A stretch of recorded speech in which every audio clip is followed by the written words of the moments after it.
Hello and welcome to the WOOLapyk Podcast. My name is Ida and this is a podcast about knitting, about dyeing yarn and my life. I live in Denmark, just outside of Copenhagen, with my boyfriend, our daughter who is going to turn 2 in October, and my boyfriend's daughter who is actually turning 10 today. She stays with us.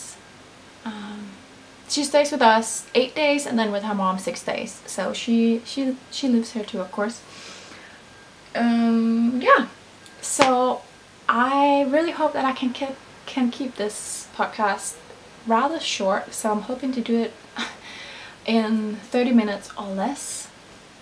I have no finished objects, but I do have an object that is very close to being finished, which is, let me show you. There is a car beeping outside. I hope you can't hear it. It's been doing it for a while, so at first I was waiting for it to stop, but it just, I don't know if it's a car alarm or something like that. I hope you cannot hear it. If you can, I'm sorry. But anyway, this is the Cumulus Blouse by PetiteKnit. I am on the second sleeve, as you can see.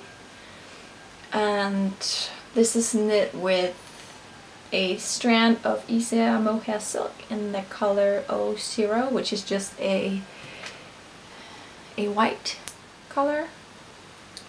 And then it's my own hand-dyed yarn in the Hylde colorway. This is on the Superwash Merino nylon base. The pattern originally calls for 2 strands of mohair, but I wanted to use my yarn and I wanted to have a little more of a fun, colorful look, so I decided to do 1 strand of each. And I'm pretty much engaged with this, so it works out perfectly. Of course it's a little more heavy than the mohair, just because the slip mohair is a very light fiber, but it's still a very light garment. So I have, like I said, I've finished the second sleeve since we talked last time. I've added the I-cord on there. Still need to weave in ends, and then I'm on the second sleeve. This is pretty smooth sailing. It's just stockinette stitch. I have had some problems with stitch count. I did not count the stitches, which I know I should have, but I didn't count the stitches on the first sleeve, so I'm not quite sure, but I think I had less stitches on this sleeve than I did on this, because when I was around here, this right here, I counted and I just had a lot of stitches compared to how many decreases I've done. I've added little progress keepers to mark all the decreases. And when I was here, so what I did was I counted how many decreases I had here, and then I counted, I think I'd had maybe 3 decreases at that point, and then I knew, okay, on this sleeve I had 1, 2, 3, 4, 5, 6 more, so that means that I need to decrease 12 more stitches, and then I should have the same amount of stitches on the needle as I did on the first sleeve. But it just didn't add up at all. I think I had 10 more stitches left once I'd done that little calculation. So I don't know. So what I've been doing is just been randomly decreasing along the sleeve, and you can see there is a little bit. I started here and you can see there is just a tiny curve right here on the sleeve, but I've tried it on and it's not really visible, so it doesn't really bother me. It's a very simple, just relaxing knit, which is what I prefer. I wanted to talk about the sweater that I'm wearing, which is, yesterday our friend came to visit us, or we met her down at the playground because that's just easier with my daughter, and she had this sweater and she had 2 other sweaters with her. She's a knitter and she's done a lot of sample knitting, and she'd just been cleaning out her closet, and she had this one that I really liked, and another one by Fiona Alice called Lakeland, which is right here. I was looking at it yesterday, so I thought I would show you. This is it. It's from Lane magazine, issue number 4. And she asked me if I wanted them, and of course I was thrilled to have them. And so this one and Legoland I'm keeping. The third one was a little too snug under my arms. I really don't like anything that's too snug on my arms or under my arms. So I'm giving that back to her, and I think she's gonna give that to someone else. But that was just really nice to receive that. And I really like the fit of this. I've been thinking that I find drop shoulders to be really flattering on garments, at least for me, but generally on women, I think. It's just a very soft fit. I don't know if you can call it a soft fit, but that's the only word that kind of comes to my mind. So I think I want to do or find more patterns that have drop shoulders, because I really like the way it looks on me at least. PetiteKnit just came out with the Stockholm sweater, which is also, it has drop sleeves, and it's also knit with 2 strands of mohair, so I'm considering that. But I also have so many other patterns that I really want to knit. So anyway, that's a total side note, just to say that my sweater is a gift, and I don't know the pattern. I asked her, but I forgot what pattern it was. I can ask her again if anyone is interested. It's just a very simple drop shoulder sweater. So the next thing I have been working on, which, yeah, if you follow me on Instagram, you know the story about this thing. This is the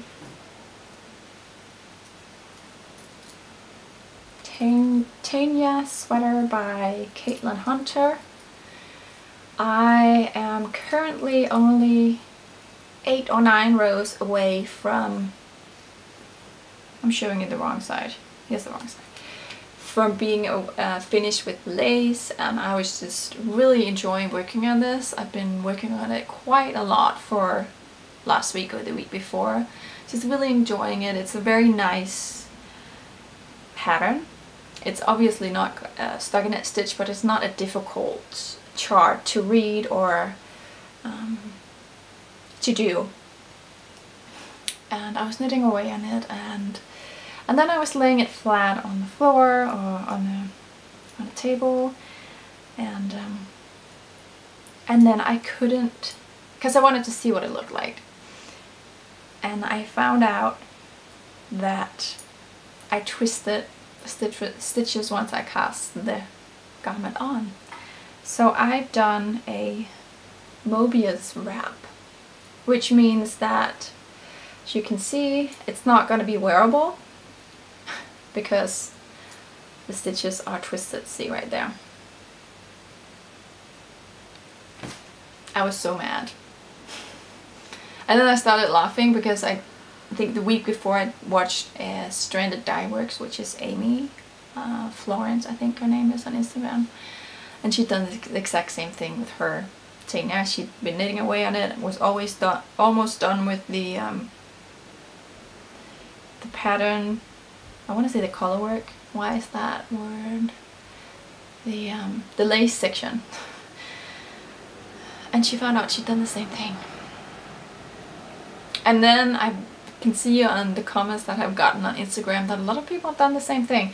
I think it's because you cast on quite a lot of stitches in the beginning, and I guess that's why it's hard to make sure that they are laying flat and you have not twisted anyone or any of the stitches. So yeah, it's just been laying in my project bag that my mom has made me, and I know I have to rip it out, but generally I always sort of feel like it needs to lay just a little bit to, it's too hard to, basically it's too hard for me to unravel straight away, because yeah, I've used a lot of time on this, and I was really looking forward to wearing it, and now I think, okay, should I knit it again, or should I just wait till the spring? Will I get to wear it this fall? Yeah. Which I probably would. I could just wear it with a cardigan on top of it. But it needs a little break. Yeah. so that's the story about my Tanya. It's taking a break. I'm going to unravel it soon. It is knit with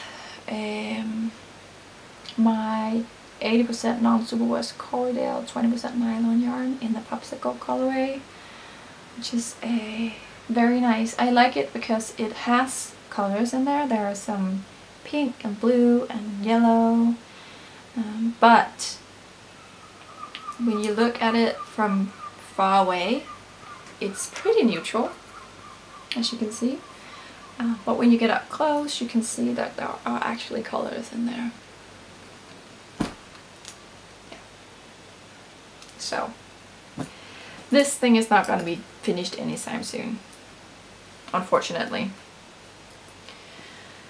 Okay, so what else? Yes, then I have the Hylde Bluse, which I'm knitting for my daughter. This is a pattern by Sophie Jespersen, long name, who has made a Danish knitwear book for kids or babies ages 0 to 4, or newborn to 4. And I knit Esther one of the blouses in there, and she wears it all the time. She wore it today as well. And so I thought I wanted to knit her another one. And I'm knitting her the Hylde Bluse. This is just stockinette stitch until the bottom, and then there is a little lace section. Kind of like Tanya, actually. Well, not the lace is not the same, but the design, or... well, you can't say design, but it's the same layout, I guess you can say, as the Tanya. So it has a little lace section at the bottom. I knit the sleeve very long. It looks like it's almost to fit a little monkey. But I want her to be able to wear it for a while, so I thought I could just fold up the sleeves like this, and then she could wear it for longer. I'm also going to knit the body a little longer than what the pattern calls for. This is knit on my Superwash Merino base in the Mist colorway. If you can see, it's also pretty neutral, spiggly colorway. It's gray, greens, a little bit of yellow. Don't know if you can tell. I think the camera might blow it out, but it's very hard to photograph because it just shows up as a neutral, but there is definitely some variegation of different colors in there. I haven't worked on this for the last couple of weeks, but I think we're gonna go to visit my parents. My dad turned 60 yesterday, and he is having a birthday celebration this weekend, so we're going there. I think I'm gonna bring this because it's just a very mindless knit. I'm hoping to be done with the Cumulus before we leave. We're leaving on Friday, and today is Wednesday, so that should be doable. So I'm bringing this for sure. Yeah. What is in here? I packed this yesterday because yesterday I was like, okay, tomorrow I'm gonna do the podcast. So in the evening I just put everything in there that I wanted to talk to you guys about, and so I can't remember. Oh, this is just a pair of socks I worked on. I showed these maybe a couple of months ago. I don't think I've done any progress on them. It's just a pair of socks that I'm knitting on the 9-inch circulars, and I'm thinking about maybe just ripping this back and do something else with the yarn. I'm just really not into sock knitting. I want to be, but I'm also realizing that I'm just not. Even though I really enjoy wearing socks, it's just not doing anything for me. Not in the same way as knitting a garment. I'm also thinking about, there's a knitting festival at the end of September in Copenhagen called knitwear, and it's a 3-day knitting festival, 2.5 days, and it's on the 28th till the 30th of September, something like that. And I have skeins like this that I've been skeins up or caking up because I had intentions of knitting with it, but never got around to. And then I have all these different skeins of yarn that I've gotten and I've dyed on just to see if there would be a base that I would want in the shop, and which I've decided not to, not because they weren't nice yarns, just because there were other yarns that I like better. So I have all these random little skeins and caked up skeins of my yarn, and I think what I want to do is just bring all of that along to that festival and sell it for half price or something like that, so it's not laying around here at home taking up space, because there's not really any need for that. No, I don't have any need for that, basically. Not that I don't want to knit with the yarn, but from a business perspective, it just makes more sense that I knit with bases that I have in my shop. Because then if people want to and they see me knitting with it, or I bring it as a sample to knitting festivals, then I can actually offer them those bases. It doesn't really make sense to knit on a base that I don't carry. So I think I'm just gonna try that and see if anybody might be interested in buying yarns that are caked up. I think people are, if you sell it cheap enough. I think most people would be interested. Oh, I have one more thing. I'm looking over here because I have everything laid out, and I have a lot of yarns that I wanted to show you or talk about. So let me just check if the camera is actually still working. Yeah, we're still going. So the last thing I'm working on is another sweater by Helga Isager. This is the C6 sweater, and it is knit from cuff to cuff. So you cast on, you knit the sleeve, you divide for the bodies, front and back, and then once you've knit the body, you knit the other sleeve.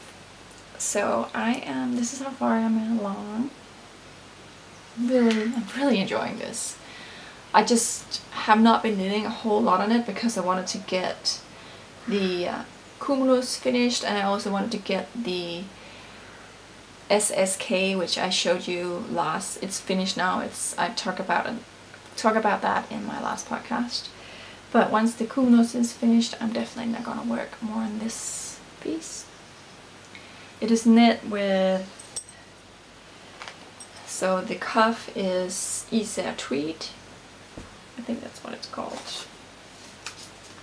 Isager tweed, yes. And then the body is knit with a strand of drops alpaca, which is the white one, and all the needles are falling out here. And this gray from Cumulus, which is a superwash wool, 100% wool. This is the band for that. It's Yaku 416 by Cumulus. And it's just a very fun pattern. It's because it's simple, you only have to do the cabling on every 6th row, and then basically you just follow the pattern, or you knit the stitches as they are shown. So it's quite simple, and it's knit at I think it's 22 stitches or 24 stitches per 10 centimeters, so it's fairly quick compared to fingering weight sweater. Okay, so that's what I've been working on. Then I have a little question for you guys, because I have a very sweet friend who has a daughter who is the same age as Esther, and she asked me if I could add little ears to this hat that she has bought. This is a hat that is handmade from Peru, but it is, what is it called? What's it called? It's called My Alpaca. It's a Copenhagen-based company, and they have people in Peru that are knitting up very delicious hand knits for little kids and toddlers, or babies and toddlers. And she wanted me to add ears to this, but if you can see, it's like a bubble sort of stitch like pattern, and so I don't really know. At first I thought I would just add, like I would just knit a goddess stitch ear, or like a oval shaped goddess stitch thing, and just stitch it on, or I could pick up stitches that might be better actually and then do it, but I just don't know if it's, yeah, I don't know how to do it so it looks like it's part of the bonnet or the hat because of that bubble stitch. If you guys have any ideas, if you maybe know of patterns that have ears so I can maybe look at them and get inspired. I could also do like stuffed ears, so you know, knitting like a little pouch and then stuff them. I don't know. If you have an idea, I'd be happy to know, because I really want to give it to her before it gets cold outside. Yeah. And speaking of her and her little daughter, Esther was supposed to start. Esther is my daughter. She was supposed to start daycare on September 1st, but yesterday, the day before yesterday, I actually wrote them and told them that she's not going to be starting because this little girl's mom has offered to take her. The reason she was going to take her, not like that, but take care of her. The reason she was going to start up daycare is because I study, and I have been studying for the whole past year, and she's been home with me. I've been doing most of my studying online, and it's worked out fine. It's been busy, but it's definitely what I want. I prefer to have her home while she's still so young. But I have an internship coming up starting mid-October or the end of October, and it's for 6 weeks. I had it last year as well, and we figured it out. Jakob was home for 2.5 weeks, and my mom helped out, and my aunt and Jakob's parents. But it was kind of crazy, and it wasn't ideal. So this time we thought, okay, we're just gonna let her start that daycare, and then she will be in daycare, and she can be there for part-time at least while I'm home studying, and then while I am in my internship she's gonna be there full-time. But we have different opinions about it. Jakob thinks it's a lot of money, and it is, because she's not gonna be there full-time, or she wasn't gonna be there full-time except those 6 weeks, and I just think she's too young, and there are not enough teachers there at the daycare. And it's like, I think there are, when she was gonna start, there are 12 kids to 3 teachers, so I don't think that's a lot of people, and I also just prefer her to be home. So yeah, so we've decided to pull her out again, and then she might start up in the spring, because then she'll be 2.5, and she will be hopefully talking a whole lot, and she can sort of communicate better with them. And I think she would also be big enough, in my opinion, to like actually benefit from being among a lot of other kids.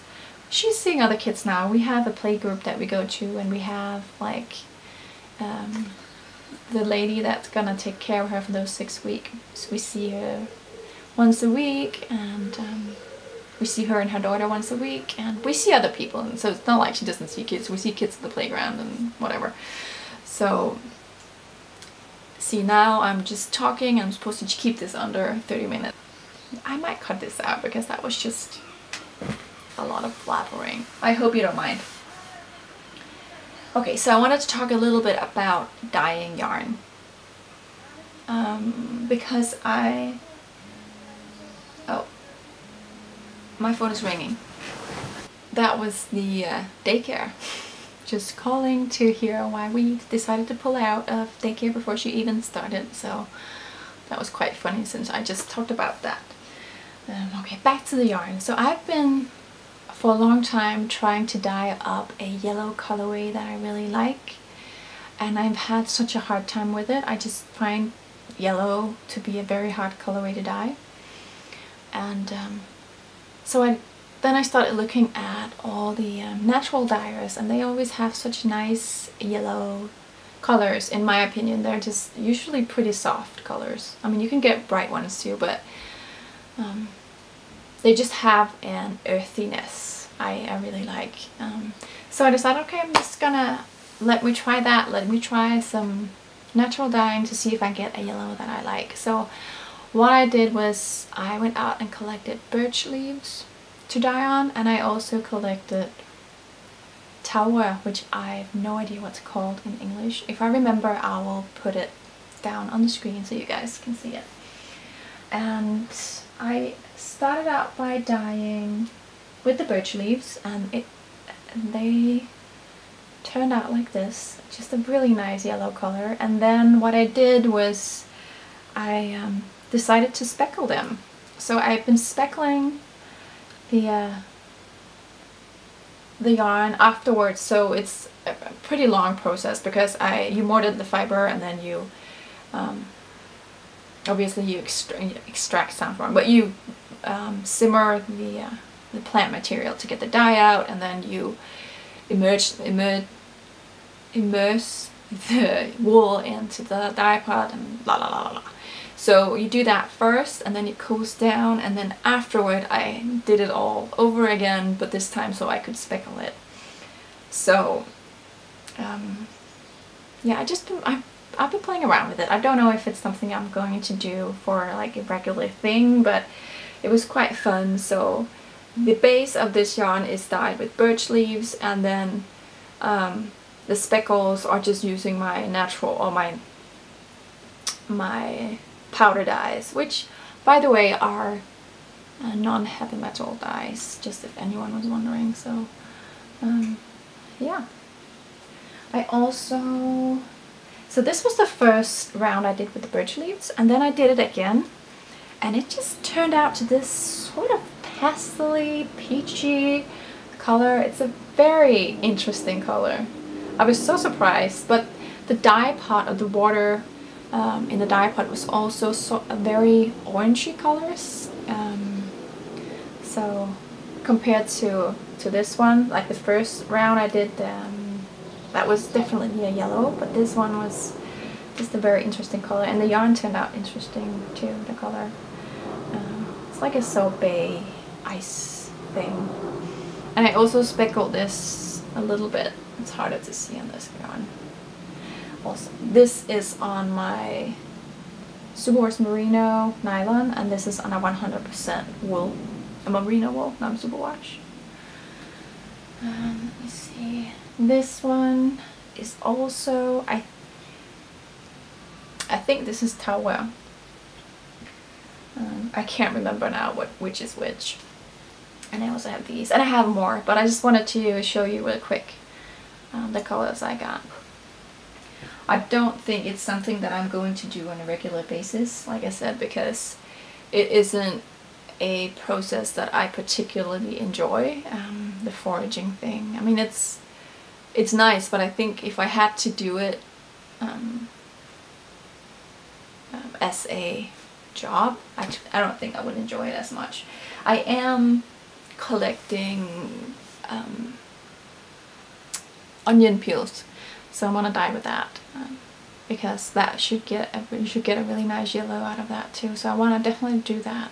I like that in the same way as I like dyeing with avocado, because it's food waste that would otherwise just be thrown out, and so I like keeping that for it just feels very sustainable, I guess.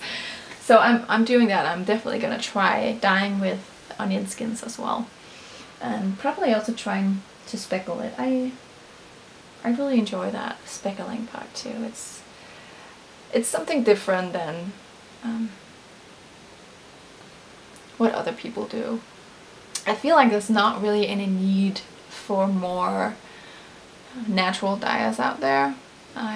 Or put it another way, I don't feel like it's something that I want to branch out into. There are so many other people who do it a lot better than I do and make the most beautiful colors, so I don't really aspire to doing that. I want to do it, but I like the avocado part, and I also really enjoy, like I said, just the idea of stopping waste, or stopping food waste, using the scraps that would otherwise have been thrown out for something usable. So I'm definitely gonna do it, try out avocado, no, well, avocado peels as well, but onion skins. That's what I wanted to say. Okay, so what else? I have more yarns to show you. I have used, I would say, most of this year doing a lot of research on different yarn bases, and I've been looking very hard for, or having a hard time finding GOTS certified yarns. It's just very hard finding natural yarns, I find. Like, it's easy to find a lot of superwash bases, but non-superwash bases are, except for merino, is very hard. I feel like I've talked about this before. But then I turned out that the GOTS certified yarn was right under my nose. So I got some home to try out last month. If you don't know what GOTS certified yarns, or GOTS certified basically fibers or clothing, it's clothing or fibers that has been made as ethically possible from the very beginning, from like through the whole process. So if it's cotton, like it's been grown organically, like with thought to not using too much water, etc, etc. Like also thinking about the people producing it, and the same thing with the wool, that no mulesing, which I think most wool nowadays are non-mulesing. Just generally taking care of the planet as much as possible during the whole process of the yarn.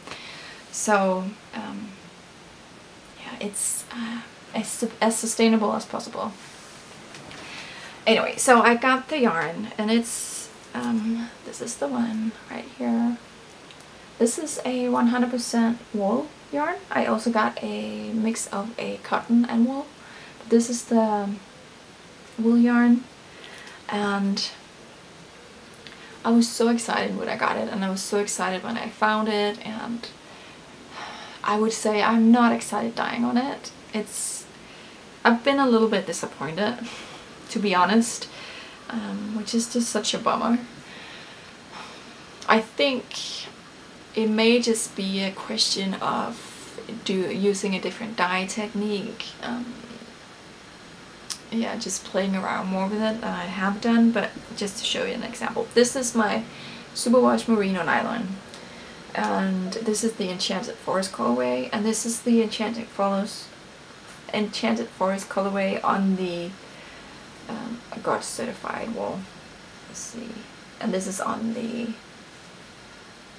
cotton wool, and you see there is a difference. It's just not as vibrant, and it does not speckle well at all. So I think the question for me is, or the thing that I need to do is maybe invent new colorways, or just do colorways that do not really require speckles, because I think that would work better on a yarn like this. Another example is my woodland creatures. I wish I brought the example of, you know, I'm just gonna find woodland creatures on my superwash yarn. This is woodland creatures on my superwash yarn. You can see there are speckles, and you can sort of tell the colors apart. They don't just bleed into each other. They're pretty distinct. And this is it on the 100% wool, and this is the one with the wool cotton, and it's just very different. It may also just be a question of that I need to add more dyes to this yarn. I don't know. It was just, I was so excited when I got the yarn and really looking forward to dyeing on it, and then it was just a little bit of a disappointment dyeing on it, I would say. So I have actually not dyed more than these and I will later on, but at the moment I am dyeing up colorways or trying to find colorways that I want to use for my advent calendar, which I had in the shop in the beginning of August. They sold out super fast, so if you were buying one, thank you so much. I was just blown away with it. They sold out in 4 hours, which was just incredible to me. So yeah, thank you if you bought one. Yeah, so I want to get that done and sort of start dyeing that and figure out what colorways to use. So at the moment I don't really feel like I have time to experiment too much with this.